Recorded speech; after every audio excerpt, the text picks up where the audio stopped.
All right, Don, it's all yours. Okay, we're going to do a lot of questions and answers from a lot of people, and I'm glad to see a lot of new people.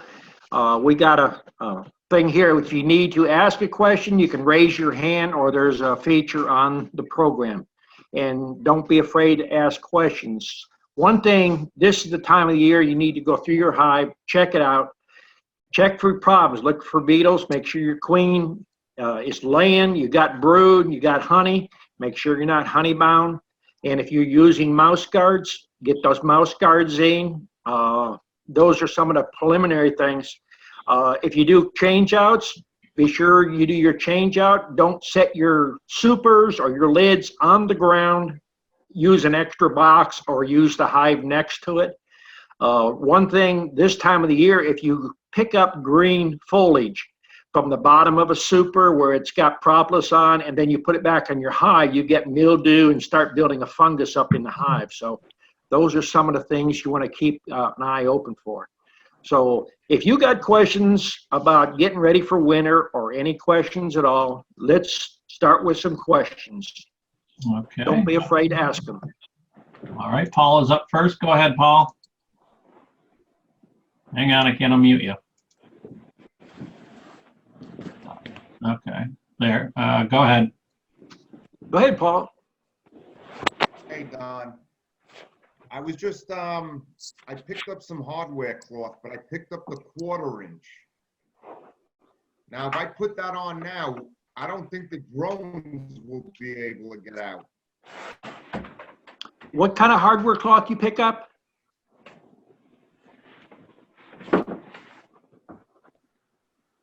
You say you picked up some hardware cloth. 1/4 inch. 1/4 inch? What are you going to use it for? Yeah. 1/4 inch. For feeders? For a mouse guard. I'm not getting no audio from Paul. No, for a mouse guard. Did you hear him, Don? Maybe it's your connection. You there, Don? Yeah, I'm here. Did you hear Paul? He's using it as a mouse guard. Mouse guard, you want to use 1/2 inch holes. Or you can use what they call rabbit wire. It's about 1/2 inch squares. That'll work as a mouse guard. I personally don't use them.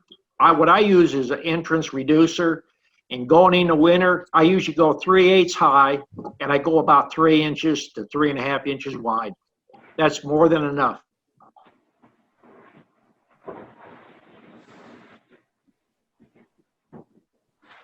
So you don't think a mouse will be able to squeeze under that? Well, 3/8 high is about a regular mouse guard. The holes across the front are about 3/8 to 7/16. That's what size those holes are on a regular mouse guard. But mouse guards, they're pre-made for you, you're paying for somebody else's stamping them out. Usually, if a hive is strong enough, you're not going to have a mouse problem.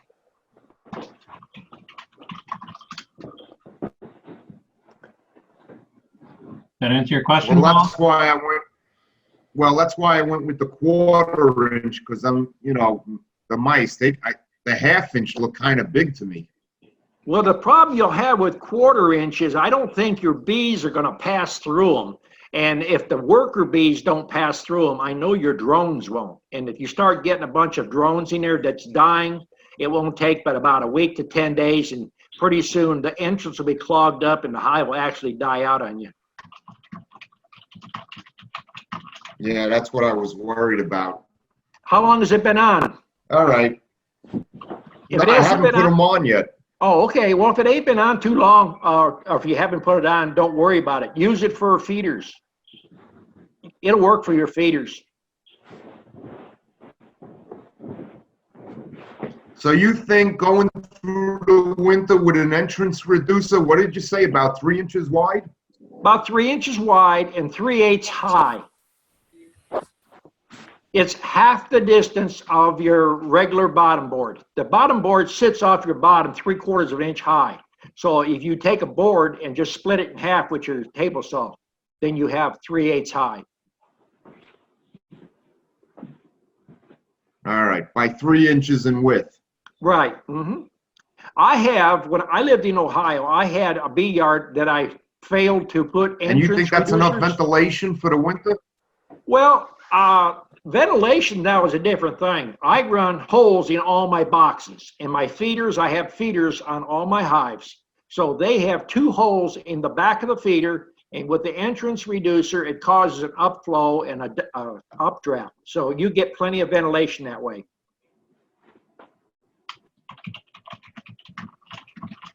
I just have one more question. We're in the goldenrod flow now, and I left my supers on still. Can I wait until October? No, I would leave the supers on. If you're in my goldenrod hasn't opened up, or if it has, on the property where I live, I'm not seeing the bees on it. But now they're bringing yellow pollinine, so they might be getting it, a quarter of a mile from here. Different areas around where I got, we got more shade in some areas.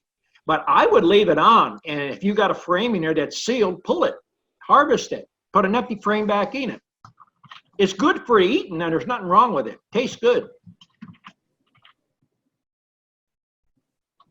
Yeah. All right, so I'm going to keep them on you for a little while then. All right, because I was going to pull them off in 2 weeks, but I figured maybe I might just wait until October.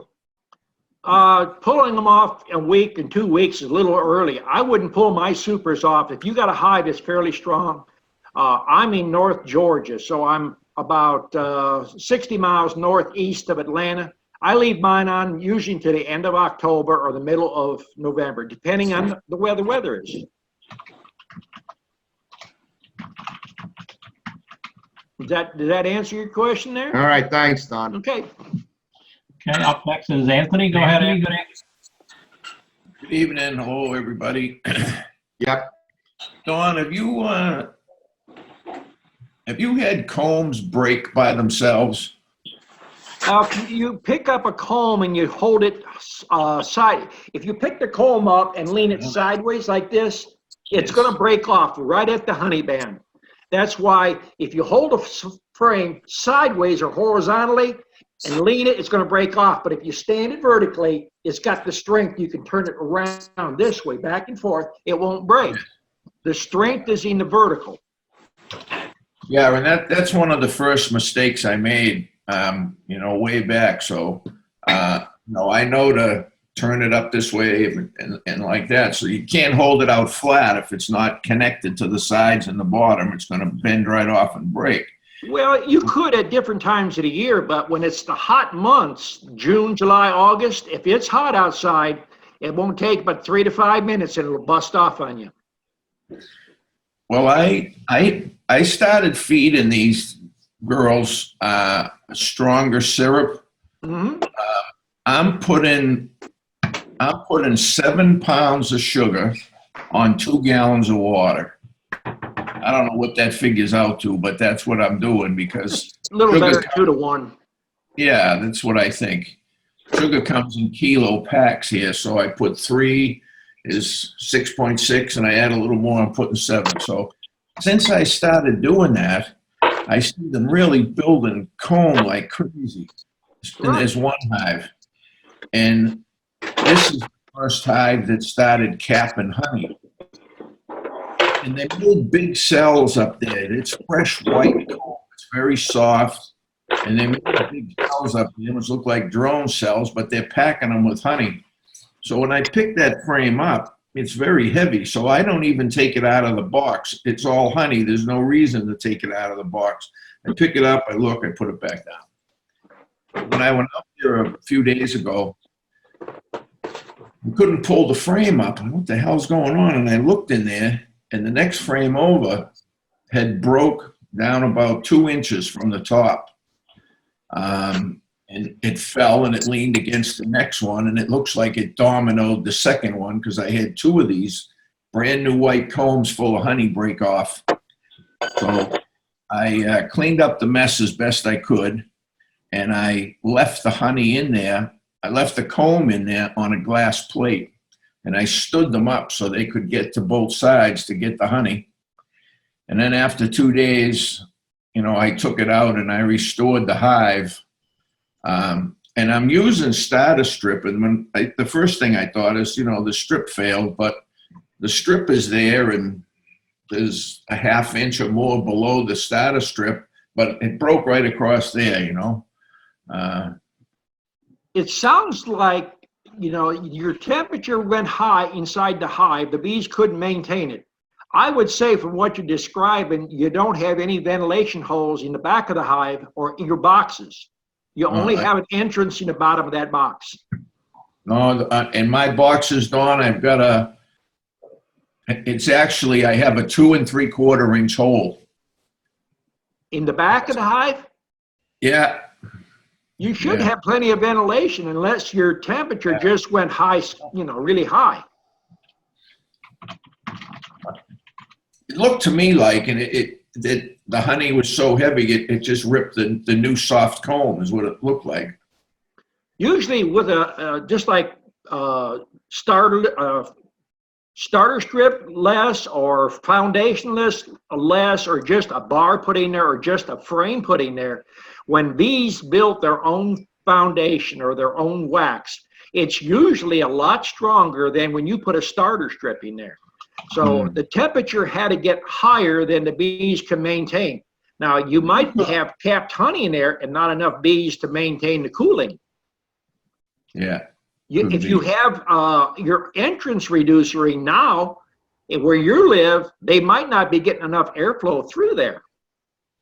No, I don't have entrance reducer. Mine are open, and they do have a good size hole in there, because it was the only hole saw I had at the time was the 70 millimeter one. Yeah. The Joe made beetle traps. It was the only hole saw I had, and I thought maybe those holes would be too big, but I just punched them in there anyway and put the screen over there, and it's fine because it stays warm. So after I left it in the hive for a couple of days, then I brought it in and crushed it and put it through a strainer. So I ended up with my first honey sample, and it's damn good. Yeah, you put that on the market now. I might be biased a little bit, but I think it's pretty damn good. It's like your first dollar you make in your business, you put it on the wall. That first jar of honey, you never use it. You just put it in storage. Yeah, I'm going to ask one other quick question. I need you to just tell me this again. I asked you before about combining bees, and I asked you about the newspaper method, and you said, no, you don't need to do that, and you never do it. But if you take bees from a queened hive, you take the bees from that queen hive and you put them into a hive that has a queen, you can do that, no problem? Well, are they going to have to fight?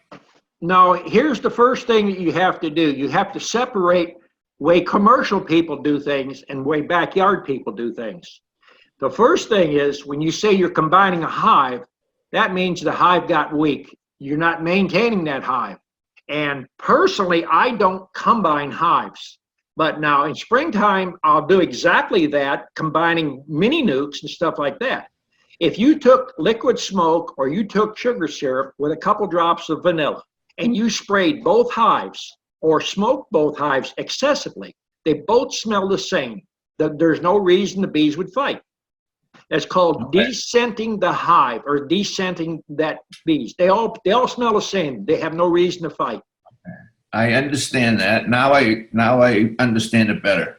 But you recommended that about a month ago when I added 4 frames of bees to my hives to strengthen them.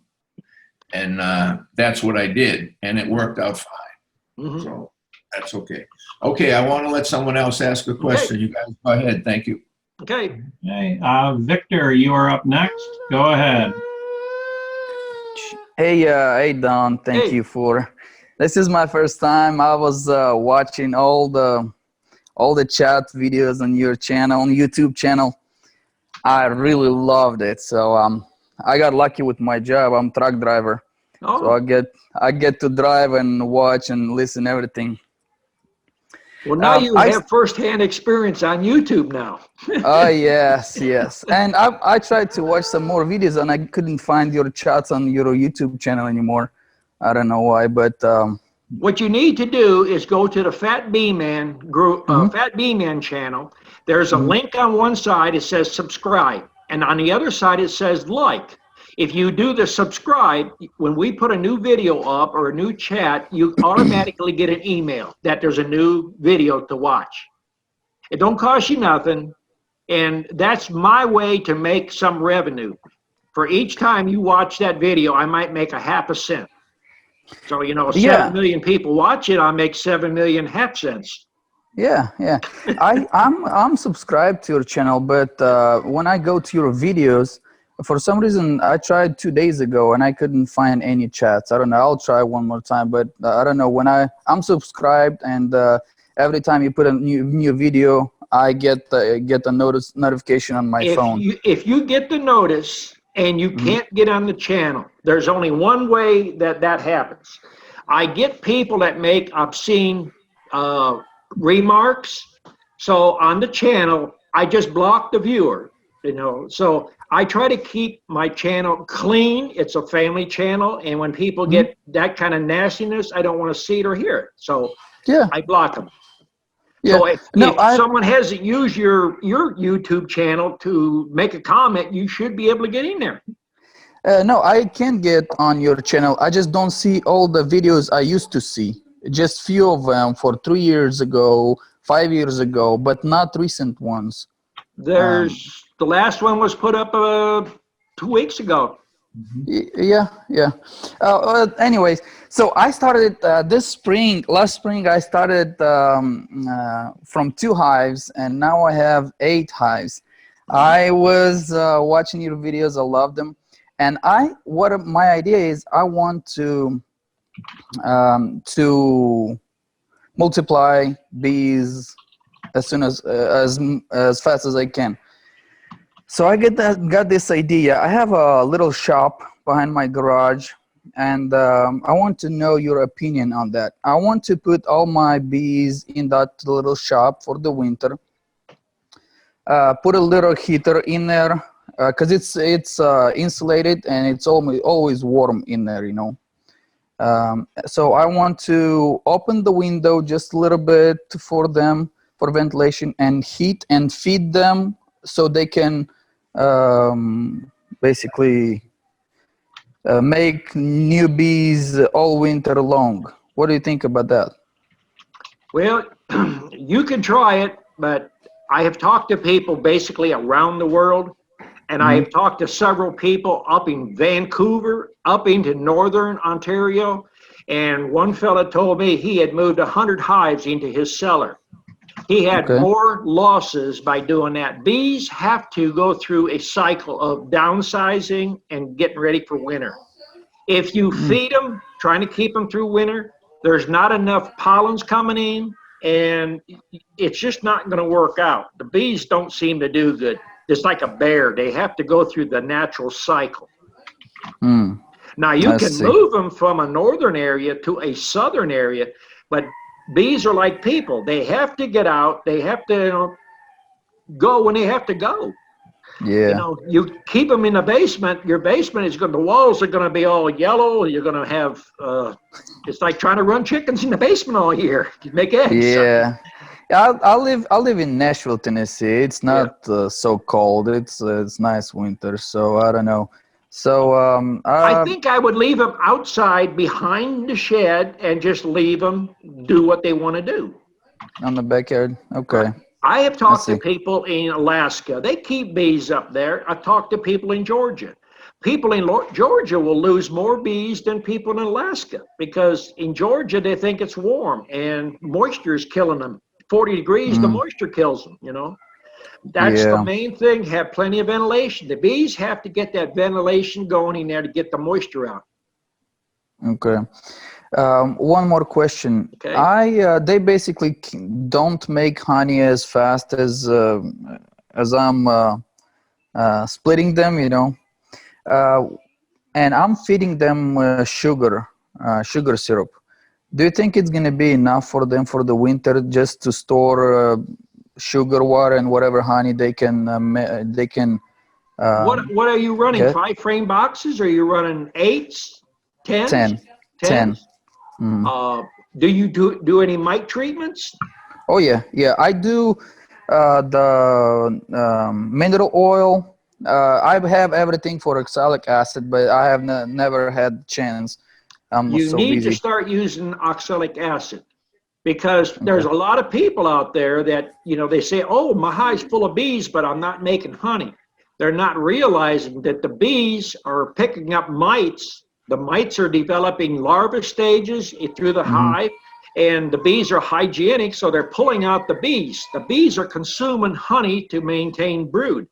So that's Yeah. why you're not seeing excess. If you do mite treatments and do them regular, you're not having mites. So when a bee is born, it's in the hive. It goes through its Hmm. life cycle. It don't go halfway and get hauled out. Yeah. Yeah. How I'm treating? I'm doing every Saturday because that's when I'm home. I'm doing the mineral oil fogger. Fogger. Mhm. Yeah. You think it's not enough? You want to Uh, make bees and make a living? yeah. Okay, you're treating at a 40% rate if you're doing a good Gotcha. fogging. Okay, Yeah. I Gotcha. mean, Gotcha. I tried to teach many ways to treat bees. There's people that don't want to put nothing in the hive, so I try to show them you can do it with the powder sugar, knock the Hmm. mites down. It's not really doing much. The mineral Oh, oil okay. is going to knock some off. You want a good kill, get the oxalic acid. That Okay. way, if the bees are healthy, they'll store the excess honey. Okay. I see. All right. Thank you. Okay. I had a whole bunch of questions, and I'll wait for. I'm telling you, I was watching all of your videos. All your videos I watched on your YouTube channel, and I love them. And I had a whole bunch of questions, list of questions, but I'll wait. I'll let somebody else ask, and then. So I'm really excited. Hey, Don, did you know that a lot of people? Because I speak 4 languages. Do you? Russian, yes, Russian is one of them. And I found on YouTube a lot of your videos translated in Russian language. Did you know Somebody that? must love me over there. Yes, they love you, and he gets a lot of views on your videos Right. after he translates. So you are famous. I seen some pictures with me working a Russian hive with the Russian characters underneath describing what was going on, and I seen myself standing next to the man, and I was never in Uh-huh. Russia. Technology, something else now. Oh yeah. So yeah, I wanted to let you know that not only English-speaking people love you, whatever you teach, but even in other languages. I So try to teach common sense beekeeping, and it seems that it's catching on. I actually had a lady call yes, me from Serbia and wanted me to come over there and speak at one of their international meetings, but I didn't feel like I want to travel. But I'm yeah. honored that people think I know so much that they're willing to listen. I really am. Yes. I have my friend. He has a lot of hives, and I told him some of your common sense, and he said, "No, it's not gonna work." And I didn't. I wasn't trying to teach him anything, because he has like 1,000 hives. So I thought, well, whatever. Yeah. I'll try whatever I think makes sense. Thank you, Don. Thank you Okay. very much. Appreciate you. Okay, next up is Jill McLean. Go ahead, Jill. Hi, can you hear Yeah. me? Yeah. Hello. Thanks for the invitation. First time visitor. I hope you enjoy it. It's very interesting. We're learning to use it as we're going. This is my husband, Vince, and How are you? we're Good, both good. teachers, and we're the ones who were asking the questions about adding an apiary into our school districts. So Mhm. he's the beekeeper. I'm just the honey bottler and lip balm maker, but he's Yeah. the one with the questions. So. I don't know how well we kept the bees. I think we kind of housed them last winter up here in the north. I guess my question to you is more than anything, I hope that I get you to come into my class, via Skype and speak with my students at some point. That would be. I do that on a regular basis. A lot of Oh, do you? people don't realize that. I have done lots of one-on-one. I have people from Australia, London, lots of different. Actually had a fellow from Russia about 5-6 months ago, and I was surprised how well he spoke English. And Yeah. he was translating to a group of people in there. There probably was 100 people there, and he paid for a half an hour of chatting with me. Oh, And I mean, it's just common sense questions to ask. It's just like, right here, you know? Well, I'll tell you, the kids they're infatuated by the bees, and they get me sidetracked away from my math lesson most of the time. Well, if you do what I used to call was show and tell. When my daughter was young, I used to cage up drones, and I would put them in a queen cage. I would get like 15 of them and put them in there, and I would talk and do very basic stuff to the kids. And just before I would leave, I would take a drone out and I would hold it by the wings, and I'd walk around and let the students touch it. And on the boys, I said, "This is your first electric razor," and I would put it on their face. It would buzz, and they talked about that for weeks. That's And it's exciting for them. It is. They soak that up like sponges. There's Right. no doubt. I guess a couple questions I would have is, we're from northeastern Pennsylvania, and the winter last year was pretty harsh. I guess for everybody's standpoint up here, there were a lot of bee losses. Even myself, I was down from 15 hives, only had one left. I thought I did. Obviously, we didn't do all the right things, but I found that a lot of the bees were food. So the food source or the honey source was not the issue. Literally, there were bees that were dying 2 inches away from honey, 80 pounds on the boxes. I just would like to hear your thoughts. Mine was that you're just talking to a lot of different people. Ventilation is an issue. I know Michael Palmer, I think, is up in Vermont, and he talks about he leaves his bottom entrance open all the time, and he feels that the bees, if they want it open, that they will propolize it themselves and regulate the humidity. They will do that. I've seen that. And I can speak from the experience that whatever I tell you, I have learned the school of hard knocks. It's cost me many dollars. I lived in northern Ohio, not far from Lake Erie, so we get that lake effect. Oh, yeah. I lost bees, and you have to reapproach the way you're doing it. And you can look at a hive and swear you got no mites. If you're not treating for a good way that's effective, you're going to lose bees. And I've seen it. A lot of times people call me, "I lost my bees." There's a whole super of honey on top of them. And they'll describe what I say is wet looking bees, where they just got moisture, no ventilation. They over insulated them. There's no airflow through there.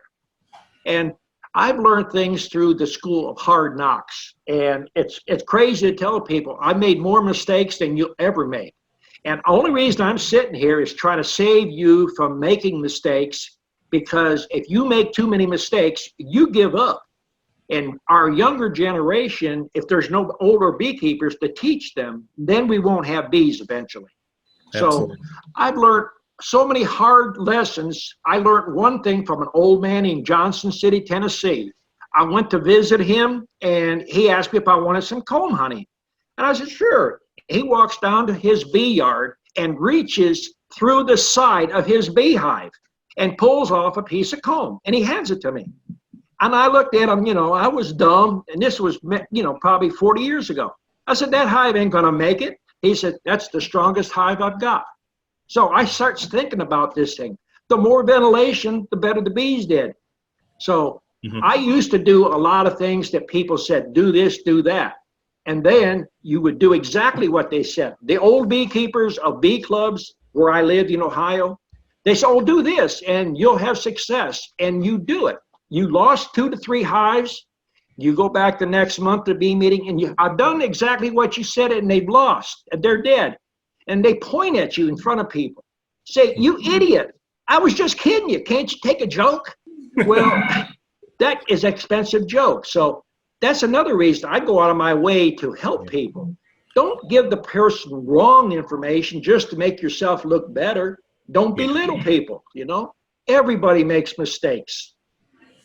What do you feel? I mean, it's obvious you're not here, but I mean, I had, ventilation, a shim on there with holes. I even did a quilt box. Well, the quilt box, there's one of your mistakes right there. A quilt box, what is it going to do? I would say try to absorb some of the moisture. Okay. I mean, that's what I want you to say. It absorbs the moisture. Now you've got moisture around the bees. Now that moisture is radiating into the hive.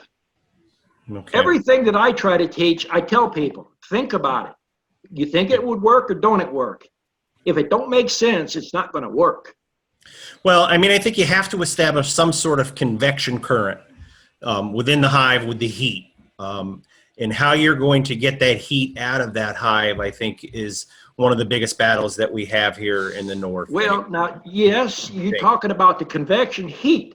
I've even talked at lengths with Kirk Webster and Michael Palmer. And, you know, they said a lot of things I'm doing. In 1992 and 94, I was wrong. Michael Palmer, Kirk Webster went to 5-frame nukes because they listened to me. And I would explain to people, if I had a 5-frame nuke in Ohio or Pennsylvania, and you had a 10-frame double deep, which one would go through the winter? Everybody says 10-frame.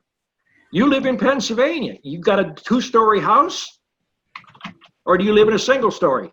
No, we live in 2-story. Yeah. Okay, if you don't use those rooms upstairs, what's the first thing you're going to do?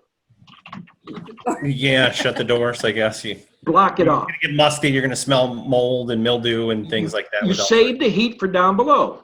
Yeah. It's been a proven thing. A single story with a hive top feeder. You get them on early, they start condensing down. They hold the heat down. They use 1/5 amount of stores. They have to eat honey to create the heat. If you go out to lift the hive up, it's easier to add a little more honey to them to keep them going than to have a double story and they eat themselves out of house at home, starve, or get moisture content in there. Yeah. Well, I think one of the things too, I mean, that's obviously one of the biggest things, but I think one of the things here that hurt us was our weather was so crazy last winter. I mean, we went from 70 degrees in January where the popple was blooming to 38 inches of snow in a day, you know, and I think that took its toll a little bit too on them.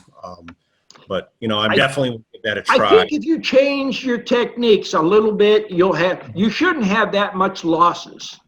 I mean, last year, it was a bad year in Georgia, was terrible. Worst one I've seen in 25 years. You know, but one of the things I can say of, you know, natural selection, boy, the amount of swarms this summer and this fall have been crazy. Like they're actually almost, yesterday was the only day in the last 2 weeks I haven't had somebody call me about bees somewhere, you know, so I certainly appreciate your time and I don't want to. There's, about swarms, you know, I got a Facebook page and people posted on there, I guess it was a few days ago. Oh, if you catch a swarm at the bee club, everybody says, let it fly after July. Yeah. People do not understand. Bees, there's the winter October equinox, and then there's the summer. When you have the summer, the bees actually feel that it's springtime again. Those queens will actually prove out to be stronger. They lay better. The main thing is feed them. If you don't have a supply of natural food coming in, you have to feed them. I mean, they'll go through the winter. Yeah, I mean, the nectar flow that we have in our particular area, you know, with the goldenrod and the Japanese knotweed and aster, like there's plenty of pollen and nectar right now. You know, and we'll see. I mean, we even built a 40 by 60 pole barn / beehive. I'm going to turn it into. One thing I know most northern beekeepers don't want to hear, and I had to learn it the hard way. When I moved south, first thing I did is I threw all my inner covers away. If you run inner covers, you're going to have ants, roaches, and hive beetles. Get rid of them. Yeah, yeah. We don't typically. The hive beetle is not too much of an issue here, but definitely the wax moths. Now, wax moth is not a problem. That is a problem from the beekeeper. Yeah. You only get wax moth when the hive swarms on you and it gets weak. Yeah. That's because you're not going in it often enough. Mm-hmm. Okay. Well, I appreciate it, and I'll let some other people ask some questions. Okay. Thank you so much. All right. Okay, next up is Jeff Reland. Go ahead, Jeff. Hey, thanks much. I just want to pick up on what Victor and a little bit of what I guess Jill and them were talking about. I'm in northern Maine, and so last year, I don't have that many hives, maybe 6, but we experienced those extreme weather shifts. So bees, plenty of honey. They were clustered up near a sugar board come into February, and then that was it. That's as far as they reached. Meanwhile, I had a lot of honey left over for this year to feed the new startups. That said, I was able to set up a shed extension in which I put in a heater that I want to stabilize the temperature in there around 38 degrees, insulated. And I'm looking at, if anybody ever uses a CPAP, the hose. No, not to that point yet. Okay. Wheelchair close. Well, the hose on those would be ideal to go through the side of the shed, so there can be a, normal, if they want to throw up bodies or whatever. You mean per hive? Yeah. Per hive, it might do. I was looking at that as an option, but I mean, inside the shed, I can stabilize. What I'm trying to do is stabilize the surroundings so they don't go through the extreme shifts in weather from, say, one day it went 40 below, and then that was after it was like 65. Okay, so they broke their cluster. Then the next day it was 40 below, plus it rained. So what I'm trying to do is protect them. I've tried the wraps. I've tried, I've done all that stuff. I give them all sugar boards, so they get plenty of food, plenty of feed. When you say that you tried the wraps, have you used heat tape on your hives yet? No, that's a possibility now that I've got them closer into where I have an electrical source. Before I had them out further out in the field. Actually, the best hives were the ones that were covered up in snow. They survived the whole winter. Yeah. Insulation. Yeah, because it never gets below 32 degrees. You have to keep the entrance open on that. Right. But I mentioned heat tape because I talk to people everywhere. And so people think I'm, the guru. I'm not. All I'm doing is telling you what I've made mistakes and what works. But a man in Northern Ontario had done his bees with that heat tape you put on pipes. Right. And he said he had got them up 18 inches off the ground. And the only thing that he was worried about was the snow. He'd go out there and just keep the entrance open. He didn't use entrance reducers. He used heat tape and left the entrance open, full. And he said he was probably having 20% at the most losses. That's very good. And he was treating for the mites too, I imagine. Yes, you have to treat for mites. There's no such thing as mite-free. And if you think there is, you're going to be buying bees. Well, this year I'm going to be doing the oxalic acid. I'm going to be starting later this week. I guess the treatment's every, 10 days or so. And then I'm looking at probably, this is going to be an experiment. I'll probably put 3 to 4 hives inside the shed. And now, when is you start your first treatments for your going into the winter? The winter, this coming week.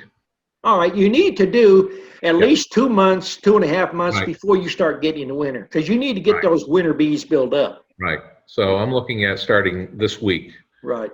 This coming week here. Remember, this is we're not down into freezing yet. It'll be about end of October. Are you feeding right now? Yes, I just started feeding on 2 swarm hives, and then I just merged 2 hives, and I'm going to be feeding them starting tomorrow. Are you feeding tea tree oil? No, I haven't done that. I would feed tea tree oil going into that winter. Let those bees get some antifungal and antibacterial into their system, into that honey. Right. It's going to help them a lot. It'll keep that dysentery down from them long winters. I've never had that problem with the hives I've had up here. This is my 5th year with the dysentery. It's just been with the weather shifts from moisture. You get a heavily moisture-ridden atmosphere, and then it goes 40 below. Okay. And then you get the high winds, and something that if they break cluster, then they just can't overcome that moisture that migrates into the hive. Are you running ventilation holes in your boxes? It does. Yeah, they all are. Even on the sugar boards, which have probably about 10 pounds of solid sugar when I use them, that is ventilation also. Well, do you have a upholstery tack on each corner to hold your lid up so they get positive ventilation? I use lollipops.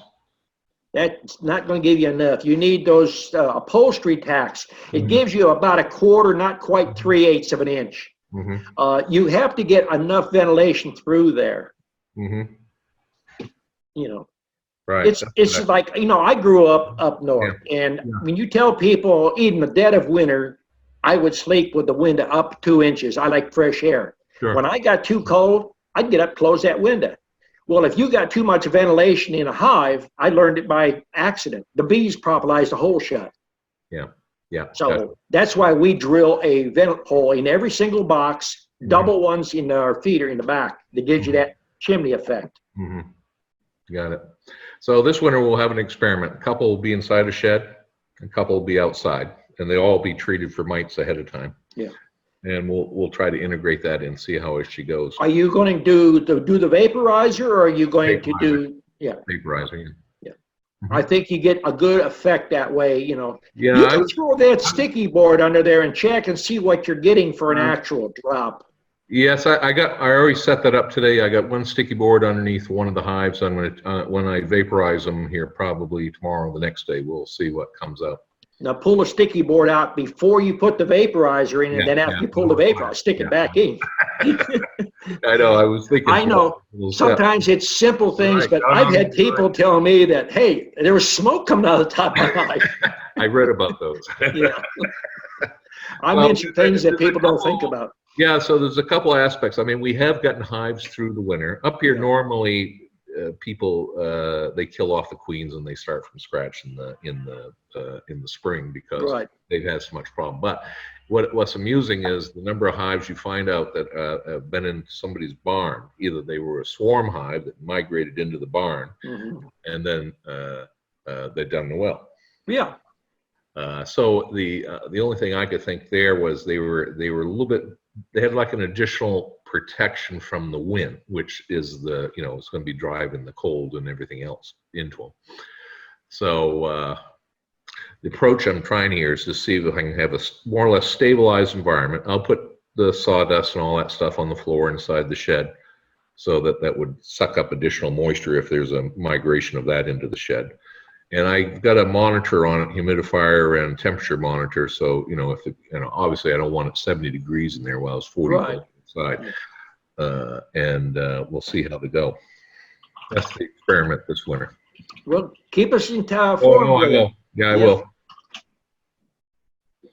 Okay. Next up is Shane. Go ahead, Shane. Hello. Hey. I was just curious about when we got some of the hives on 8 frames, and when I put them back to the 5 frame boxes for the winter, so do you pull all the brood out that's in there and just put the honey in? No. If you're going to go from 8 frame to 5 frame, I usually do that when I have queen cells. I make a split, and I just divide it up. If it's a good, strong hive and I got enough queen cells, I'll take an 8 frame, make 3 splits off of it. But a lot of times I just make 2. Right. I'm guessing referring to winterize them, to get them ready for winter. You're better off to keep them in a 5 frame. If you got them in an 8 frame and you got the outside frames as honey, put the brood in the center and then leave the honey out, or put some honey in. You're probably going to have at least 1 frame on each side. It's going to have honey, or maybe 2 frames on each side. Yeah, and that's the case. But I was curious as to, so do you use the 2 boxes then, one with the brood in it, and then more honey on top for the winter? You can do that, but we normally try to run them in 5 frame singles. If we're running 5 frame mediums, we usually run 2 boxes. Sometimes we run 3 boxes. Okay, so my curiosity then is the feed. Are you hive top feeder? Okay. They seal that down, and then that way you can lift the back of the box up. If it feels like it's getting light, you can always pour back honey in that feeder. If you don't want to feed sugar water, we try to feed back honey rather than sugar. So you can feed sugar water all year? I thought in the winter that it wouldn't. Usually from November to February, we try not to feed sugar. That's why we save our honey back and feed honey if we need. Okay, so what's their food source? So if there's brood in the bottom of that box, right, and then there's very little honey in that one box, how do February through You know, I'm in Michigan, north of where you were, you know, just a little Well, bit. Kirk Webster is running singles. He's running some double deep 5 frames. Michael Palmer is doing the same thing. Even Michael Bush is starting to do a lot more on them 5 frame. 5 frame, you have a lot less losses than you do the bigger box. Right, and you explained that to me in the spring, you know. So I built mostly 5 frames, Yeah. and they did really well, you know. Yeah. I had one hive that just went crazy, so I put them into an 8 frame, give them more room. They just did spectacular, you know. So Well, you can run a deep 5 frame, and you can run a medium 5 frame on top, and let them store honey up there if you're worried about not having enough honey. right. We I do mean, that in some of our yards too. That way we can sell it either way. If some customer comes and wants a medium, we can sell the medium or we can sell the deep. We just throw a queen in what's left. right. So the hive that's gangbusters, there's so many bees in there. I don't know if I can get them all in one box in a 5 frame box. I mean, there's a lot. Like when I'm in there working, they're bubbling out. If you have a source around you where you get queens, laying queens, I would split them and make, put queens in. Even in the fall. There's a lot of people have a lot of strange ideas about, making splits and stuff. You have to play numbers. And I make splits in September and October. As long as I got a queen cell, I made queens. Okay. That's just shocking. Because I saw some the other day that someone was commenting on your Facebook page that, a swarm that has swarmed this time of year isn't going to make it through winter. Right. So. And, you can talk to many of my students. Joe May up here, I guarantee you, he's made splits in September. You got to feed the bees, I mean, that's what they're going to do. They're going to multiply. Joe wants to chime in. I made a split this week. Well, all right. You have to take advice from people who make a living at what they're doing. Backyard beekeepers, there's 3 people I try to teach students that's in the bee yard that put you out of business. That's those wouldn't, couldn't, and can't. So if you don't take a chance, you're not going to learn nothing. Right. Well, to be honest, I've stopped listening to anybody other than you guys because if you listen to some of the students I've had students that start out with 4 and 5 nukes and with 90 days end up with 50 and 60 boxes. And they're just starting out. They listen. You got to focus on what you're doing. There's Pat. She wants to say something. Go ahead, Pat. Oh, yeah, no, I was just saying I'm one of those that work from 8 to 40. Listen to dogs, they're just talking about. Right. Well, and I follow all you guys on Facebook too, so I see when you're posting too. So, I'm paying attention. I haven't been around a whole lot this summer because I've been super busy with scouts and stuff. But, I am keeping track of you guys up on Facebook and stuff. And, I probably could have done a lot of splits with the one hive that I have because there's so many bees, but I was really hoping to get honey, and I did. I got a really good, I got a lot of honey this year, so I was pretty happy about that. Go ahead, Pat. If you manage your bees, you can get honey and bees. We do. Right. Well, but it's to learn what they need different times of the year so that you're building up numbers, getting ready for honey flow, and then you sell bees, and then you get ready for honey flow, and then you sell bees, and then you get ready for winter. Right. Management. You have to learn that. So this winter up here, we'll be talking to you more, Pat. I see you post a lot, so that's cool. Really, that was my goal this year, is to just get through. I had one hive that just did pitiful. It never, from the word go, it just never did well. Well, a lot of times it depends. If you're making your own queens, sometimes they don't get mated well. But, even experienced beekeepers, this has been a bad year all the way around. I mean, I've never seen years this bad. The winter was too warm, then it got warm, then it got cold, and then it's been raining. So it's been terrible. Yeah. The spring was rough. If you listen to 10% of what I'm telling you in the springtime, you'll have success. Now, midsummer, you're going to have to listen to 40%. In the fall, you better listen to 100% because things change every month. Right. Yeah, I've been listening. I've been paying attention. I just haven't been on the chats, because it seems like every Saturday I'm off doing something. I think Joe May's got another comment for you. Yeah, Don, I want to tell a little story. Everybody's worried about splits. 3 years ago, I made this split, and they wouldn't requeen for some reason. 2 or 3 times they wouldn't requeen, and they literally went into winter with a handball, not a tennis ball, a handball cluster. Had 0 stores. I brought a frame of honey, sat down at this desk, and poured honey in a frame, and that's all they had the winter. I opened up on a warm day in February. They had a softball size cluster, and they was the first hive to swarm that year. So the size of a hive has nothing to do with whether they make it or not. No. I've had big hives that die. Little hives that survive. It doesn't make any rhyme or reason. If you're going to make money in bees, you have to play numbers.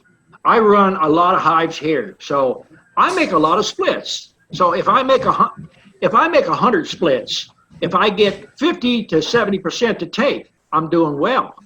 Where there's a lot of backyard beekeepers take a 10-frame hive and they split it one time in half, and sometimes the one half don't come back. I would take a 10-frame hive or an 8-frame hive with the same amount of bees and make 8 to 10 splits. Now, if half of them don't come back, I'm still 4.5 ahead of them. So you play numbers constantly. Right. Well, I did follow your advice on working the bees, keep fed and stuff. So mine did not swarm. None of them swarmed, but I was always in there moving frames around, adding extra frames, adding boxes. And so the two hives did real well. And I made a mistake early on is when I installed the packages, they were all right next door to each other. And a lot of the bees migrated all to one box, and the other 2 didn't have near as much. But well, do you have them all one color, all white? They're blue. Well, all one color, all through the bee yard. Yeah. Well, see, we put in sometimes 50 to 100 packages in one day on my bee yard here. This is a learning yard. But I teach the student on each stand, there's either 5 or maybe 8 or 9 hives to a stand. We'll do one stand, we'll put one package in, and we'll move back one stand or go to the side one stand. We'll jump all around the bee yard, and we'll come back within 20 minutes or an hour and do another one next to the same stand. But if you put them all in right down the row, the ones on the end will always get stronger. They drift to the ends. That's what happened. Yeah. Exactly what you just said. Psychic. The one in the middle, I had 3 hives, right? The one in the middle is the worst, and the 2 on the ends were the better. That's, from doing bees so many years, it's predictable what they're going to do. That's why when people explain their situation, I know before they finish what happened. Right. It's not that I'm that psychic. I've been making a lot of mistakes. Right. Well, it's fun to learn. I mean, it's expensive, but it's fun to learn. Right. So. Costly sometime. Yeah. Well, I thank God Tom's just up the road for me, and I chat with everybody on here, and bounce ideas off of them. So, but we did what we set out to do. We got 3 gallons of honey out of mostly the biggest hive. Well, you got some out of the one on the other end, but the size of the hive has really nothing to do with it. I've run a lot of 5-frame boxes here, and sometimes we'll run a super or 2 supers on it. I've made honey. There's one year out here I made 1.5 to 2 tons of honey, and you'll hear me on videos. That crap's in the way again. Yeah, you said you hate honey. When you got to pick up a super of honey all day long and keep moving it back and forth to try to find your brood to sell anew. It's in the way. Yeah. Bees do 2 things. They'll never change. They multiply and they store honey. Now, they don't store honey if they got a high mite count because they're pulling out the bees that's eating the honey, so they never accomplish nothing. Right. Treating for mites is a key to a lot of this stuff here. Right. Okay. Thank you. Okay. Next up is Darlene. Go ahead, Darlene. Yeah. Hi, God. Been here since the beginning of February. My husband's driving. We're bootlegging. We owe you for the internet connection. Thank you very much. I got to meet Don, and we were so excited on the day that I got to drive over and meet Don. that when I got back that night or the next morning, I saw a Facebook post from a friend of mine who wished us a happy anniversary. I called the husband. I said, Bunnies, you're going to love this. We forgot what yesterday was. That day was our anniversary, and neither one of us remembered. So that's good. We'll always remember the day that we met you.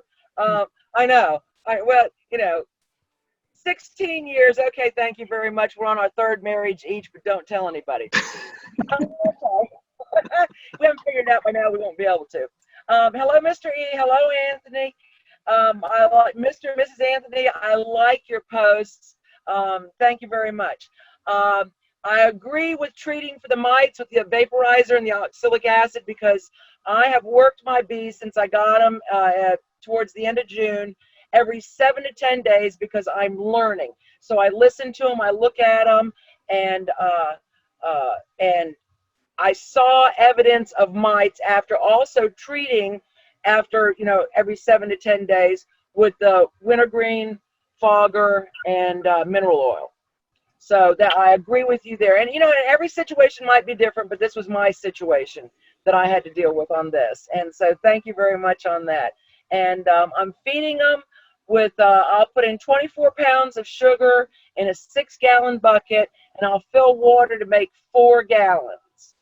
And that seems to be good, and they take it at will. I'm not using the lemongrass oil anymore. I'm just using the tea tree and the wintergreen. And they take it at will. They're storing honey up on the second box. I have my 2 nukes, or 8 frames. One has a deep, one has a medium, and they're starting to store their honey up there. And and I found the first queen last week. Yes, thank you very much. Of course, it was very easy, all right? Her head's in a cell, her rear end's sticking out. If you can't see that, then you're blind. But anyway. But I'm like, thank you very much, good Lord. Okay, maybe I can find the next one. And yes, our education comes at a price. And I think that with your help, Don, you give us the ability to learn and to become educated. And I have no problem. I love supporting you, but also you do us a great favor, and I thank you very much. And I also hope that the winds and the rains don't trouble you too much. No, I'm just hoping I can turn out more commercial beekeepers. If I don't teach more people, no one else is going to pass it on. Wait, okay, here. Yeah, I know. I'm thinking about it, and I agree. I would love to make money at it. You think there's any money in it?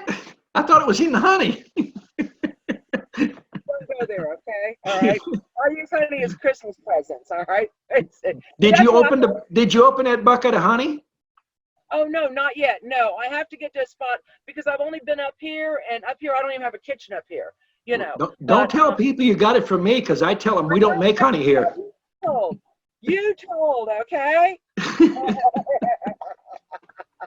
And thank you so much. Took such good care of me. My husband asked me today as he was leaving, he got pulled out to Kentucky to work on a donut shop. What are those boards? Where did you get those boards? He's talking about the presses. Thank you very much.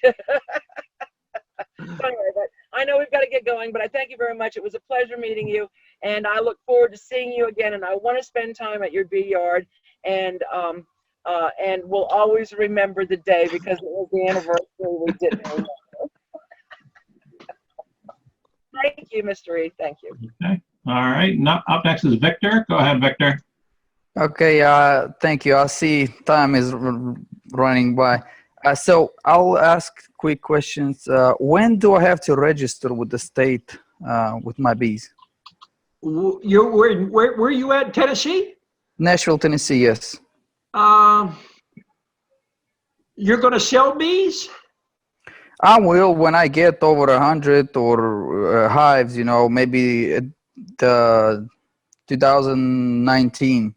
Why don't you apply before you register with the state? Apply to the state. You have a grant available in Tennessee. It's an $18,000 free grant. How do I get it? Now that is the thing. I have some students, you can look them up on the internet, that's called the Burns and the Bees. They're out of Knoxville. They just got a grant last year of $18,000. It's a one-time grant for you to start your beekeeping, buy your supplies, buy your bees. You don't have to return it. It's an outright Wow. grant. Another thing I Okay. probably mentioned on my other chats, Ben and Jerry's and Haagen-Dazs has a money up for beekeepers for research or to start hives up. Send them an email. Wow. Okay, so I'll get in touch with him and see how he done it. Burns and the Bees, his name is Aaron and his wife's name is Kelly. Kelly teaches at a school up there. She can tell you how to fill them forms out and you're almost guaranteed to get the grant. Now, there's a lot of states that have the free grants. I know for sure that state does, because I got students in different states that tell me about the grants that they've received. Oh, the grant would help me a lot. You'll be putting me out of business then. I know. Another one. I see a lot of videos with oxalic acid in fogger with some alcohol or something. Is it same effect as a vaporizer, or? Stephen has tried it in several of our yards, and I don't see good results. The hand vaporizer, the wand, I see 100% doing it. And I'm looking at bees under, a microscope or a magnifying glass. And 3 treatments with the Everclear. Yes, it's faster, but I don't see the results. One of my students in North Carolina was using Everclear, and his mite count went high. He's G's Bees over there in Charlotte. He bought that real expensive vaporizer for $700 or $800. It's a pro vaporizer, but it's expensive, $700-800. He can do about 100 hives in about half an hour. It's fast, but it's expensive. The hand vaporizer, it's slow. It's about a 3-minute turnaround, but it's effective. And it's been very effective in Europe for many years. I see. When I split my bees before the winter, I'm in Nashville, Tennessee, and how do I guide myself? When should I split it last time, and how many bees should I leave in, let's say, if I'll do 5-frame nuke? If you're splitting this time of the year, don't split unless you've got a sealed queen cell and enough bees that you can split at least 2 to 3 frames of bees. Or you can do 2 frames with a mated queen, but you're going to have to feed them. Okay. You reminded me about another question. I had my friend, he had about 60 hives in my backyard. Then he took his hives, and I basically got a lot of free bees. I made 2 boxes, and they did not have a queen. So I put a frame from my other hive, and they made a queen. Queen cells. Queen cells. I left. She came back basically, and she started laying. Very good laying. But they started a new queen cell. I don't know for what reason, but she's right there. She's laying very good, and still if she's laying and they still made queen cells, the thing to do is take the frame with the queen cell and move it to another box and shake some extra bees and leave the queen that's laying in that hive. Sometimes they do that this time of the year because the bees are not populating as fast as they should. Oh, okay. Yeah, I was thinking to do that, but I didn't know what would be the reason for them to make it. Yeah. Now, last question. I'm treating, let's say I'm treating with vaporizer and I'm feeding them with oil. Is there anything else I can do to help them grow? Feeding them with oil. You don't feed with oil. Huh? No, you don't feed with oil. I mean, not oil. Sugar water with sugar syrup with oil mixed in there. Well, you can use some spearmint and a little bit of wintergreen, but I wouldn't be using no lemongrass. You might this time of the year add a little bit of tea tree oil, but be careful this time of the year. Be careful on your mixtures. What I'm doing, what I'm using is tea tree oil, wintergreen, and one more. I don't use lemongrass. Yeah. I have another one. I forgot Spearmint its and name. wintergreen. Spearmint, Yes. wintergreen, and tea tree oil. Okay, and that's enough. Is there anything else I can do to help them populate faster? Just change out frames. I mean, keep good combing there for the queen to lay on. That's all you can do. Okay. All right. Thank you, Don. Appreciate it very much, and I Okay. enjoyed my first time. Okay. God bless you. Thank you. Looks like we're all caught up on questions. Matt, did you still have a question up there? I just wanted to. I heard Don talking about the oxalic and versus the fogger, and I just wanted to mention that there's. I think what ends up happening with those foggers is it breaks it down into formic acid and carbon dioxide, as far as I understood it, and I just wanted to mention that. So he caught that. That's why I lowered my hand. I think if you're going to use the oxalic acid, it's going to be the most effective, the cheapest way to do it. Now, there's a lot of ways you can do it. We are going to experiment with oxalic acid in the wet form on top of the frames. There's several people that's been using the shop towels, the blue shop towels, but the way that we communicate with a lot of other beekeepers, since I share my information, I guess they share more with me than they do a lot of people.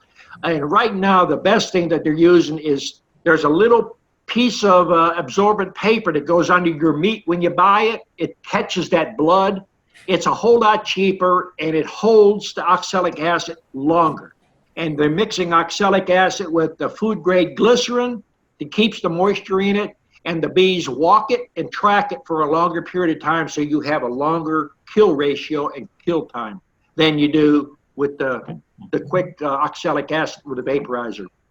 Well, and that would be great. I guess they're doing research on it, and we're going to find out about that maybe. Well, I hear a lot of things about a lot of people trying things. I try them. I don't endorse a lot of stuff. We tried and actually Stephen bought an extra fogger to do the Everclear.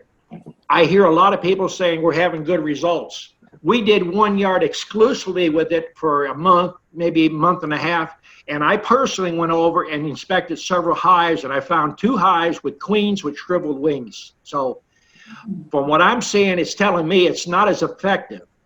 And for the amount of oxalic acid that you measure with 100 liters of Everclear, we're putting almost that amount per hive, not 40 or 50 hives. So it don't make sense as far as the amount of oxalic acid per hive. Well, and one of the things that I was reading is if you heat the oxalic acid too high, break it down. It breaks down, exactly, and you're not doing the treatment. So. I'm not the bad bearer of good and bad news. All I've been telling people all along is I make a lot of mistakes. I try things. What works, I'll pass on. I'm willing to share. I'm not seeing good results with it. Maybe with the wet form. Now, there's another form that is very effective. I don't like. It's called the dribbling. Yeah. A lot of your commercial people are taking small garden pump-up sprayers. One person opens the hive, the other one just mist the whole hive real fast. And they're probably putting in 4 tablespoons of mist at one time. It's not good when you got open brood. It's not good when you got open honey. Right. I'm going to tell you the good and bad about everything. You might hate me, you might love me, but I'm going to tell you the facts. Oh, well, like my wife said, we love you, but we're looking for simple. You know, we're always. That's what I'm here to do. You know, I'm trying to say there's a method you can use with those meat things, paper towels. It's quicker, it's less, investment there, but if you're going to make money, you're going to have to spend a little money to save hives. And you have to get your death rate or your mortality down. Yes. I'm running a hive where I have more mortality because I have a lot of students that bump queens in the fall and they're learning. So I expect it, but we run 2 to 6% on the high spot of lost hives because of basically hives dying out. And just because you lose a hive doesn't mean you're a bad beekeeper. I mean, I had one yard that we had 2 hives over there that was 3 deeps high and full of bees because we were shaking packages from it. We went over there one day, they're all gone. It's just bees do what bees do. You can't corral them in.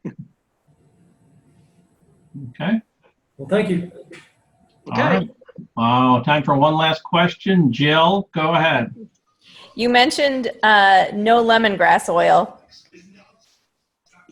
Yes, you can use lemongrass oil because it's stimulant to make the bees think the queen is just a fresh queen. It's actually used as a queen lure. You can use it good in the springtime. Bees build up fast. It's basically like a honeybee healthy formula. I call mine a brood builder because they've got their stuff patented, but basically it's got those 3 oils in it. Now, firsthand experience, Joe May forgot to listen to one little part. He was using lemongrass oil in the spring, had great results, kept using it up into the midsummer, causes one hell of a bunch of robbing going on because it just stimulates the bees so bad. So sometimes it's those little details. That's why I try to repeat myself a lot. It's good oil. You can use it. I just made my husband's sugar water today, and I put that in there. So I'm like, oh, no. Make sure that right now, if you're mixing, what are you mixing, gallons or 5 gallons at a time? 5 gallons. 5 gallons. 5 gallons, maximum 3 drops of lemongrass, maximum. Okay. We'll go that. We'll do Be that. careful. Be careful. Just wintergreen. Thank you. Okay. Okay. Hope you enjoyed the chat. That's it for tonight, everyone. Thank you. Stay safe. Stay out of Irma's way. Lock down your hives. See you next week. 2 weeks. 2 weeks. 2 weeks. 2 weeks. Oh, Yep. oh, gosh. I might have to drive over to see you. Have bee withdrawal. No, it's Night, Dawn everybody. withdrawal. All right. Dawn withdrawal.